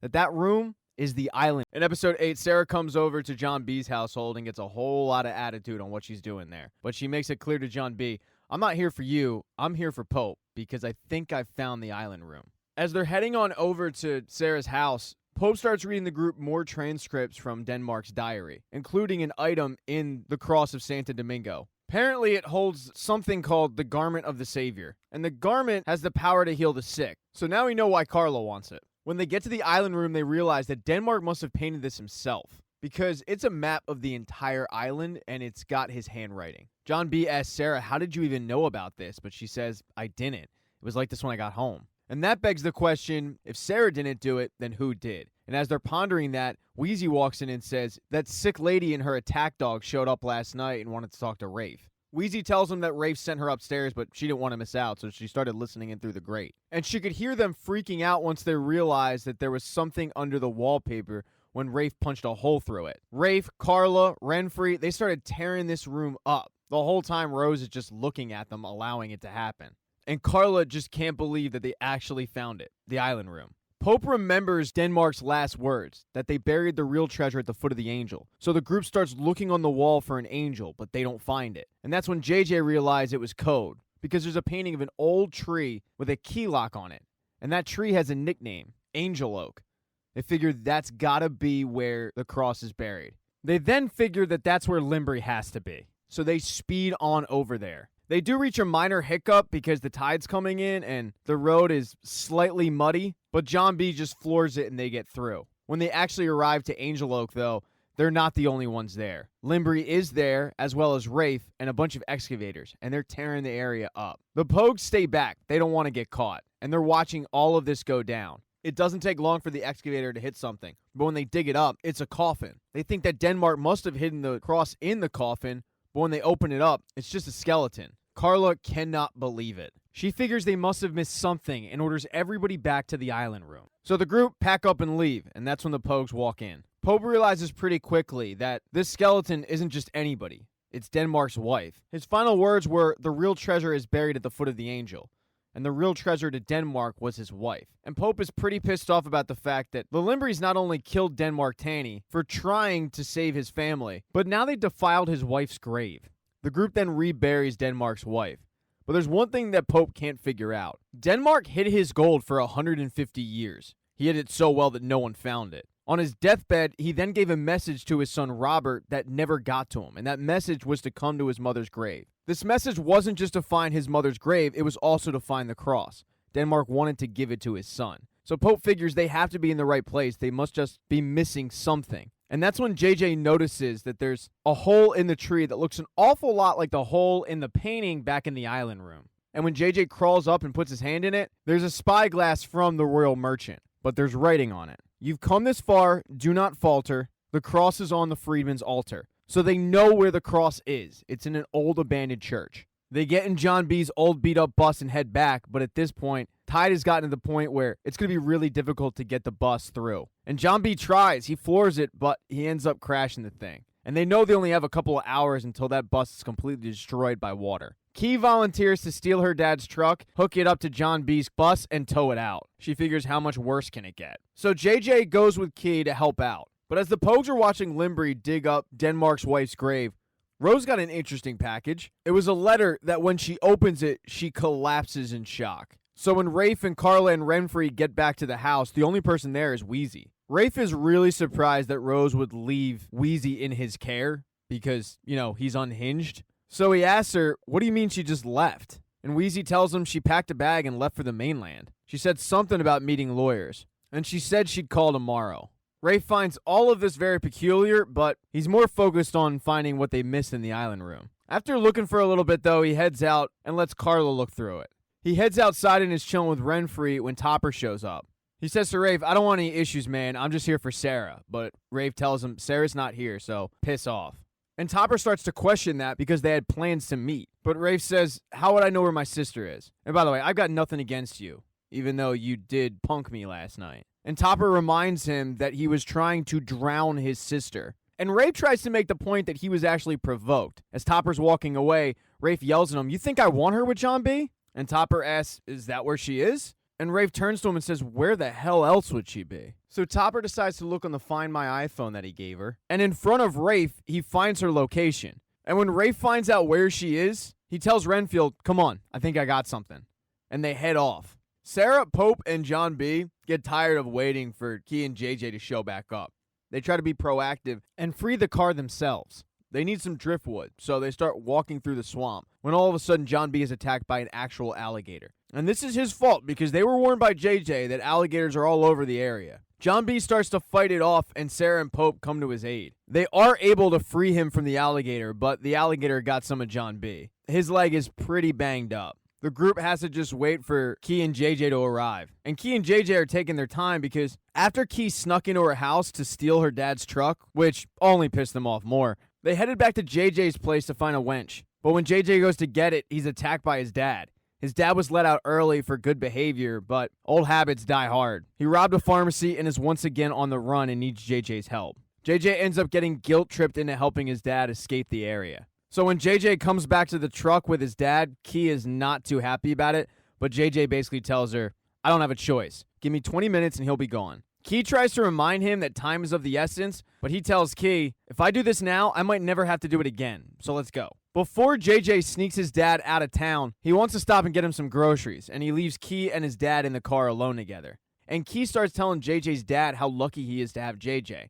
JJ's dad says that JJ's nothing more than a criminal. They start getting into it, with JJ's dad insulting Key about how her mom in high school was stuck up, and she's probably just like her. Luckily, before this thing can get really nasty, JJ comes back with the groceries. When JJ drops his dad off at the marina, though, Key makes sure to flip him off goodbye. They end up hot-wiring a boat, but it's only going to get his dad to Jacksonville. So JJ gives his dad some money to help him out. JJ tries to just leave, but his dad grabs him and says, I know I could have been better. You got a good heart, kid.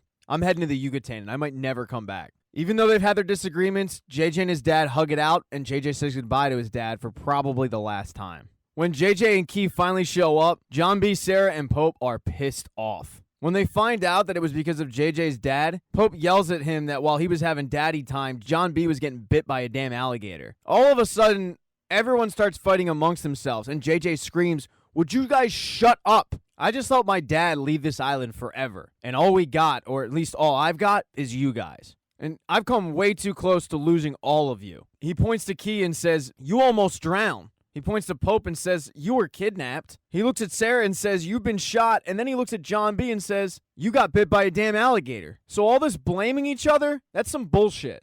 It's an emotional rant, but it unifies the group. They end up getting John B.'s van out of the muck, and they head on over to the church. But when they get there, the church is empty. There's no sign of a cross. There's no hint of a cross. And Pope starts getting really upset. He can't believe that Denmark would set them up on this wild goose chase. It's got to be there somewhere because the clues led them there. John B. says aloud, we just got to think about this logically. Where would you hide a 7-foot-tall cross made of gold? And that's when Pope looks in the rafters and sees the beams. And they are shaped like crosses. Pope starts climbing up there to investigate. He's not the only one up there, though. There is a wasp nest that he has to look out for. He starts knocking on the beams until he finds a hollow one, and he yells, go get me a crowbar. Sarah goes outside to grab one from the truck, but she hears something rustling around. She looks, but she doesn't see anything. And that's because Army Rangers are really, really good at hiding. So Sarah just heads back into the church and throws the crowbar up to Pope. He starts ripping the beam apart, and Pope was right. There it is, the cross of Santo Domingo. They start screaming because they found it, but that wakes up the wasps. And Pope ends up falling off of the beams. Luckily, he held on long enough for his friends to get some padding for him to fall on. But as he's lying there, his momentum ended up shifting the weight of the cross, and that thing starts falling down from the ceiling right at him. Episode 9 picks up where Episode 8 left off, with the cross barreling down on Pope, but he's able to get out of the way at the last second. They start inspecting it, wondering what they're going to do with it, but Pope makes it pretty clear, this is my family's cross, it belongs to me. They all start lifting the cross to get it out to the truck, but it's extremely heavy. And after a few steps, Pope just can't do it anymore. As they start arguing amongst themselves, Pope says, I ain't right. And that's got to be because Pope is allergic to wasp stings. Out of nowhere, he can't breathe. And the crew has to leave the cross in the church, but no worries, nobody knows about it. Wrong. When they leave, Rafe and Renfield pop up from behind the bushes and head in to grab it. Now, you'd think that they would take Pope to a hospital, but instead, they take Pope to his cousin Ricky's place. Ricky is the same EMT that JJ stole the ambulance from. He's just chilling at home about to watch Family Feud when JJ shows up screaming that he needs help. And what do you do when a family member steals your ambulance and wants help? Survey says you don't want to help them. That's the #1 answer on the board. Ricky's pretty adamant that he wants JJ to just piss off, but when he actually sees what rough condition Pope is in, he agrees to help him. He goes, grabs his little EMT kit, but lets the group know that he doesn't exactly have the medicine that is needed to help this. So what he has to give him might actually stop his heart. But on the flip side, it could end up curing him. So the group tells him, do it. It takes the medicine a little bit to kick into Pope's system, but when it does, Pope is back, and he looks like he just banged a bunch of lines of cocaine because he is full of energy. Ricky lets them know that's going to wear off in about an hour. The group end up getting back into Key's dad's truck and racing back to the church, but they stupidly let Pope drive. And since he's all hopped up on adrenaline, he's driving like a maniac. They keep telling him to slow down, but he doesn't. He ends up swerving and hitting a tree, and the truck is totaled. Key is really upset because she knows her dad is going to kill her for this one. And the rest of the group is just sitting there assessing the damage when Pope says, I'm going to go get my cross. We got to walk. And John B. tries to get in his way saying, dude, relax. We just crashed this car. We got to stay. But as John B. and Pope are arguing, a big truck rolls by, and Pope notices that Renfield and Rafe are in the cab, and they look way too happy. And that's when Pope knows, guys, we have to get back to the church ASAP. When they get back there, their worst fears are confirmed. Renfield and Rafe were driving back with the cross. They start trying to think about what they're going to do, and that's when Pope, who's really been changed by this revelation that he's an ancestor of Denmark Tanny, tells the group that the Limbries have stolen everything from Denmark. Denmark stood in that church and bought the freedom of countless slaves. And when he tried to buy the freedom of his family, that's when the Limbries hunted him down. They hung him. So Pope is tired of the Limbries stealing his family's shit. He's going to get his cross back. As they head back into town, though, they have to pass by Key's truck, and the cops have shown up. They found it. And they're aware of whose truck it belongs to, and they're aware of who did it. So the cops end up taking Key in. They bring her back to her house where her parents just go over exactly what she did. They then show her a pamphlet of the boarding school that they want to send her to. It's a boarding school for troubled teens. And she can't believe that she's being referred to as a troubled teen. I mean, because after all she did was defy her parents' orders, get kicked out of the house, steal her dad's truck, and then total it. I mean, it could have been so much worse. She tries to justify doing what she did and tells them, I'll do whatever you want. But in the end of the day, she doesn't want her parents to think that she was wrong for helping her friends. She starts to apologize for everything, but her mom says, sorry's just not going to cut it anymore. Her dad then steps in and says, I'll tell you what's going to happen. There's no more sneaking out of the house, no more treasure hunts, and no more pogues. Period, or you're going to boarding school. For the time being, Key accepts it. Now, the rest of the Pogues had driven back to Sarah's house, hoping to catch Rafe or Renfield or both, but Rafe and Renfield headed to the airstrip. After unloading the cross of Santo Domingo, Carla opened it up with the key, hoping to find the shroud, but instead, she found a moth. There was nothing in it. Renfield starts to laugh at her misfortune, and she slaps the crap out of him. He throws her to the ground, and Carla yells at him, you're cut off. You're not getting a penny. But Renfield reminds her, I don't need your money. I've got the cross. And as Carla lays on the ground, she has to watch her half-brother load the cross back in the truck with Rafe. But Carla came packing. She ends up pulling out a gun and shooting Renfield dead. Carla then thinks that Rafe will help her up, but instead, Rafe picks up the gun, starts closing the truck doors, and goes to leave. Carla yells, "You better shoot me because I swear to God, there won't be a place that you can hide from me." But Rafe doesn't care. He gets in the truck and leaves. As Rafe starts heading back to his house, he calls up Rose to let her know that he's got the cross. And Rose is busy down at the shipyard. She's planning on fleeing the country. She was talking to a ship captain and paid him a lot of money to keep her and the rest of the family off the ship's manifest. Rafe figures that this means that they can stay. They don't have to flee the country. But Rose gets really concerned when she asks what happened to Limbri and her crew, and Rafe's response is, "Don't worry about it. I took care of them." Rose asks him, "Did you hurt them?" And he kind of chuckles and says, No, I didn't. She then tells Rafe to go home, stay there, and that they're leaving tomorrow morning. He starts freaking out, saying, "This is it. We don't have to leave. We have the cross."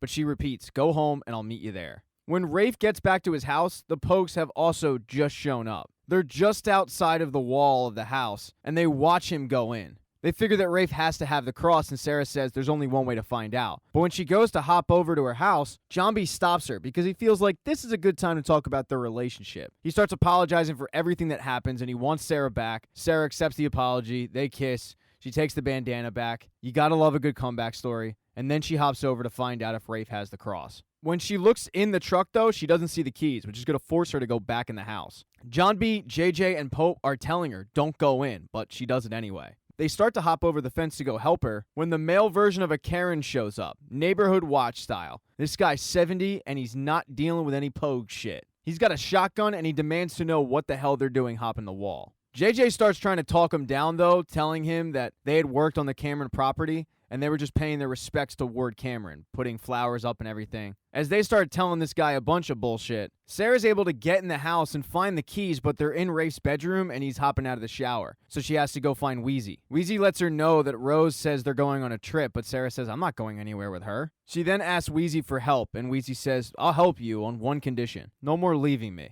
The help that Sarah needs is for Wheezy to distract Rafe. So she tells Rafe that she needs help packing up her suitcase. That gets Rafe out of his bedroom, and as Rafe starts telling Wheezy about how she's packing way too much stuff and she needs to downsize in a hurry, Sarah is able to sneak in and grab the keys to the truck. She heads outside, but before she goes to drive it off, she opens up the back to find Renfield's dead body, and she's really freaked out. When she goes to get the hell out of there, she ends up running right into Rafe. Rafe ends up dragging her back into the house and locking her in a room.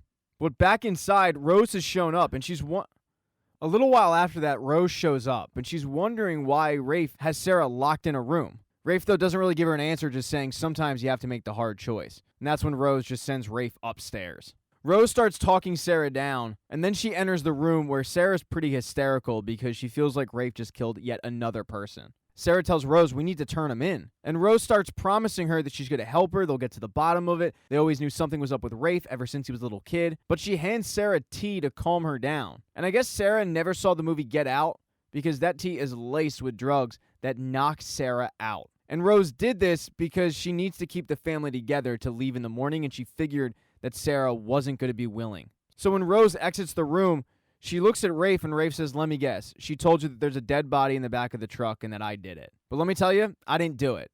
Limbri shot him. I left her at the hangar and I took the truck. Rose doesn't really know what to say, but she does tell him, do what you need to do with the body. Get rid of it, though. As Rafe exits the house, the Pogues just got done dealing with Neighborhood Watch. They finally got him to leave. And when they hop over the fence, they see Rafe taking off in the truck. And Pope isn't about to let that happen. So he runs after the truck and hops on the back of it. JJ and John B then notice that Sarah is being dragged out of the house by Rose and Wheezy. Wheezy's young and naive and buys the story that Rose is telling her. So as that car heads to the marina, John B and JJ race after it, banging on the window for Sarah to wake up, but she doesn't. So they have to hop in the van and chase after them. Now with Pope, he hung on the back of that truck as Rafe drove it into the swamp to get rid of the body. But as Rafe was heading back, Pope tackled him. Both guys start throwing punches, getting into it, and Rafe ends up getting the better of Pope. He goes to the cab of the truck to grab a gun, but Pope was wise enough to get the hell out of there and hide. Rafe isn't about to stick around just to settle a score. He has to get back to the marina, so he takes off. But Pope is stuck there, so he has to call up a favor, and that favor is from Key. And this favor could not come at a worse time. I mean, her parents just told her that if she hangs out with the Popes and she sneaks out, she's going to end up going to boarding school. But Key cannot leave Pope in trouble. So she sneaks out of the house, and Pope gives her the location. And the location just so happens to be where John B was arrested by all of the police.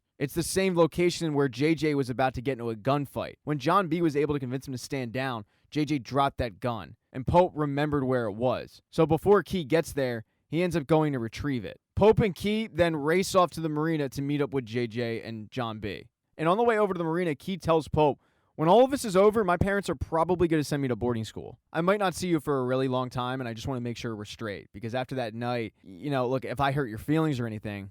But Pope reassures her, "Key, we're good." They end up sneaking into the harbor where they see that the cross is being loaded up. And John B and JJ are pretty surprised to see Key and Pope, and even more surprised to hear that Pope once again got his ass beat by Rafe. They know they need to form a plan pretty quickly to get on that ship, and Pope has an idea to create a distraction. He heads over with a bunch of gas tanks, pulls out that gun, and shoots them, creating a fireball. Most of the people in the harbor go racing to see what went wrong, and that frees up the Pogues enough time to hop in a container and hide. The only person that's hesitant to hop into the cargo container is, of all people, JJ. He reminds everybody, when we get in there, we can't get out. And both John B and Pope tell him, "You don't have to come. This is our fight after all." But the Popes don't leave a man behind, so JJ hops in and Key figures, well, this is better than boarding school, so she joins them. Once the fire is settled down, the crew ends up loading that cargo container on the ship, so the Pogues are in. After the ship leaves port, it doesn't take long for Sarah to wake up from that drugged out state that she was in. But she finds out quickly that she's locked in this room and she can't get out. She starts jimmying the door, but then she hears somebody coming. And when the door's opened up, it's not Rafe, it's not Rose. To her utter shock, it is Ward Cameron, alive and in the flesh. In the season finale, Ward Cameron starts explaining to Sarah that what he did by faking his own death was the only way to keep the family together. She, however, doesn't want to hear it. She slaps him. She's upset. He continues to tell her, though, how he did it. It was the scuba gear. He says that it was never his intention for her to see what happened on that dock that day, and he wanted to reach out and tell her that he was alive, but he couldn't. As Ward is talking to Sarah, Rafe takes Wheezy down to the hall and shows her the cross of Santo Domingo because he really enjoys showing everybody the cross that, quote, he got for the family. Don't forget that. But as he's loudly boasting to Wheezy that he got the cross and how much money it's worth, some of the crew are overhearing this. And then when he leaves, the idiot doesn't even cover it up. He just leaves it out. Rafe and Wheezy then walk up to meet up with Sarah and Ward's still kind of explaining to Sarah how he did it. And Sarah just can't get over the fact that Ward did all of this to free Rafe's name when Rafe is a psychopath. They get into a pretty big spat, and Sarah is very angry, but Ward assures everybody she'll be better once we get to where we're going. And Ward is taking the family to a place right off of Guadalupe, but Sarah has zero interest of going there. She wants to, at the very least, tell her friends, and of course her boyfriend, that she's okay. And Ward says, sure, you can call them when we arrive. By the way, John B knows you're here. He came to the house and was looking for you, and Rose told him where you were going. Rose ended up trading the cross for you. Sarah doesn't believe that at all, but Ward points out that they handed John B a $500 million artifact. Yeah, he was okay with losing you. Little does Sarah know that none of that's true, and John B is actually on the ship, although he's slowly being cooked in a shipping container. The group knows they need to formulate a plan to get the hell out of there, and JJ's plan is to go to the ship's armory, arm themselves up, and then take over the ship. And Key thinks this plan is absolutely ridiculous, but as she's looking around the shipping container, she finds a small hole that they can get out of. So the group start working on a way to get the grate off of the shipping container so they can get the hell out of there. As they're doing that, Sarah's working on a way to get the hell off the boat. She fakes seasickness so she can get out of the room, and as she's trying to find a way to communicate with the mainland, she ends up seeing the cross of Santo Domingo because Rafe was an idiot and left the lid off. So she's aware that her father lied to her. She then makes her way up to the top deck where she's able to get a satellite phone and start talking to somebody in maybe the Coast Guard, but she's caught by the captain. The captain has to call up Ward, and he is pissed off. He didn't sign up for this, and he then demands double. But Ward says, if you get us safely there, I'll give you triple. And the captain's starting to wonder, what exactly do you have on my ship? But Ward tells him it's just nothing more than an old artifact from a church. Don't worry about it. I'll get my daughter in check. At this point, the Pogues have made their way out. They've decided that John B and Pope should be the ones to roam around the ship, while Key and JJ sit back. Pope going after the cross, and John B going after the armory. It doesn't end well for both of them. John B is able to get into the armory, but he's caught by a guy. He's only able to get away when he blasts him in the face with a fire extinguisher. And as he's trying to get back to the shipping container, he sees Ward arguing with Sarah. so he knows Ward is alive. Pope, on the other hand, was trying to make his way to the cross and find it when he ran into somebody in the engine room who's working on a boiler that's set to explode. And that person just so happens to be Cleo. She asks Pope for help thinking that he's working on the ship, but then she realizes that she doesn't recognize him.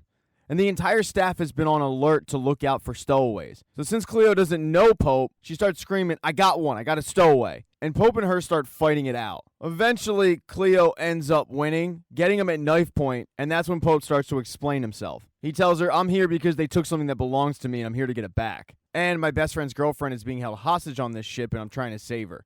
Her name's Sarah Cameron."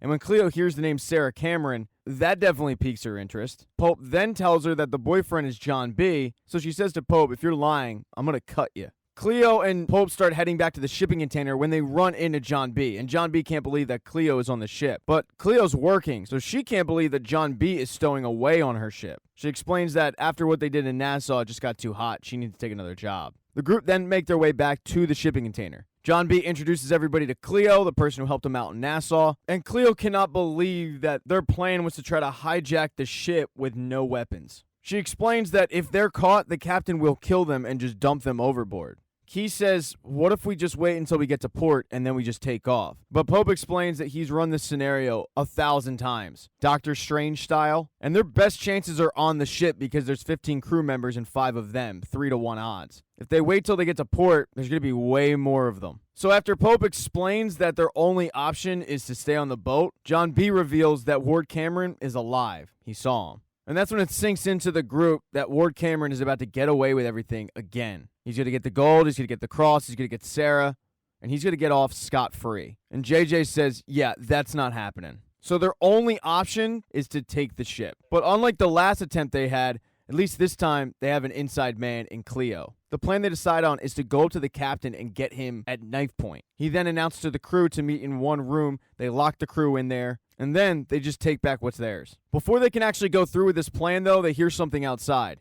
And that's because now that the boat knows there are indeed stowaways, they're really checking every inch of the thing. So Cleo has to frantically hop out of the shipping container and tell the crew members who are checking them, "Hey, I already checked this one right here. Don't worry about it. Let's move on to another one." After the crew members move on, Cleo sneaks Pope out. Now, Cleo and Pope are the ones to make their way up to the captain. Cleo holding Pope, pretending he's a hostage. But when he gets close to the captain, that's when the two start beating the crap out of him. And surprisingly, this plan works. An announcement goes over the intercom for all crew members to meet in one location. While Pope and Cleo were taking the ship, Ward was escorting Sarah back to the cabin against her will. He's got her tied up, and he claims he doesn't want to do that, but he can't trust her. And she says, "Well, I can't trust you. That whole story about the cross, it was a lie. I saw the cross." He tells her that one day she's going to grow up, and she's going to see that all these decisions have been for her. She starts telling him, though, "You are manipulative, you are a liar, and you are a murderer."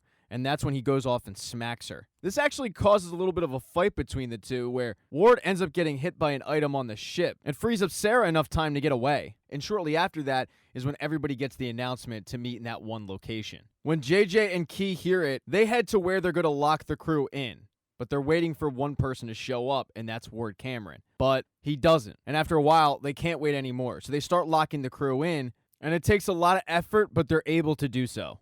After locking the crew in, Key and JJ go and they find the cross. And then the roof opens up, and when they look up, there's Pope, victorious. Now all they have to do is tie up the cross, put it on a lifeboat, and get out of there. While they do that, John B. is running through the ship trying to find Sarah. But he doesn't find Sarah. He finds Rafe. Rafe was also somebody who didn't get locked in by the crew. Rafe has a weapon, so John B. tries to take off, and he's only saved when that boiler finally explodes, and it explodes right in Rafe's face. But the Pogues have a problem. The captain has been able to free himself, and thus he's going off to free his men. They're completely unaware of this, though. JJ, Key, and Pope are trying to get the cross out of there, and John B. is still trying to find Sarah, who is trying to escape on her own, having no idea that the Pogues are even there.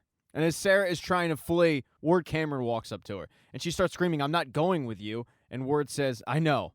I tried to deny it for so long, but it's become clear to me. You're not one of us. Not anymore, and you never will be. But now the problem is, what do I do with you?" Sarah says to him, "You let me go." But Ward knows he can't let her go because he's worried that if he does let her go, she's going to tell everybody what he did. So instead of letting her go, he starts to choke her out.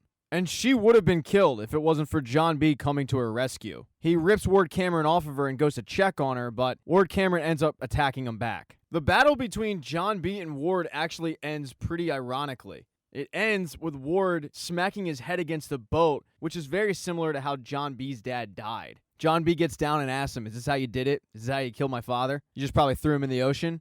Because I never got to say goodbye to him. It seems like John B. is about to throw Ward in the ocean, but then he sees the look on Sarah's face and decides against it. Sarah and John B. then hop in the lifeboat, but they know they have to get the others. And the battle between Ward and John B. wasn't the only fight going on the ship, because Key and JJ came upon the captain and they had to fight him off. The captain ended up knocking out JJ and he fell into the ocean, and Key jumped in after him because JJ was knocked out and would have drowned if she hadn't done so. So they're just floating on the other side of the ship, hoping that anybody will come save them. While all of this is going on, Pope is trying to steer the cross, but the crew ends up coming up with shotguns and starts shooting at him. And after a while, Pope realizes this probably isn't going to end well. So if I can't have the cross, nobody can.